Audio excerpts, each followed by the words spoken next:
ఏంటంటే మీ సినిమాలో నేను ఫస్ట్ నుంచి గమనిస్తుంది ఫాదర్ క్యారెక్టర్ కొంచెం బాగా ఎక్కువ ఇంపార్టెన్స్ ఇస్తారు. మిర్చిలో కానీ, తర్వాత జనతా గారి మోహన్ లాల్ గారు పెట్టడం, తర్వాత శ్రీమంతుల్లో అన్నిట్లో కూడా. ఈ సినిమాలో father and son role dual రోలా, లేదంటే ఇద్దరు ఎంగా కనిపిస్తున్నారు ఏంటా అని? ఇద్దరు ఎంగే ఉంటారు.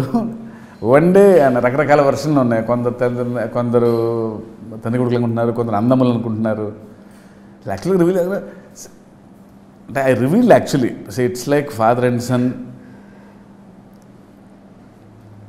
కానీ ఎలాంటి రిలేషన్షిప్ ఉంటుంది ఇద్దరి మధ్యలో, జర్నీ ఎలా ఉంటుంది అనేది చాలా కొత్తగా డిజైన్ చేసాం సినిమాలో. Just one day to go బాగుంటుంది. అది స్ట్రాంగ్ క్యారెక్టర్. దేవర అనేది ఆబ్వియస్లీ స్ట్రాంగ్ క్యారెక్టర్, బట్ వర ఇంకా స్ట్రాంగ్ సినిమాలో, అంతవరకు చెప్పగలను. నెక్స్ట్ బైరా, సైఫ్ అలీ ఖాన్, బైరా, వర, దేవర అని వరలు నింపారు. అన్ని వరలతో నింపేశారు కంప్లీట్ సినిమా అంతా కూడా. అది అలా కుదిరింది.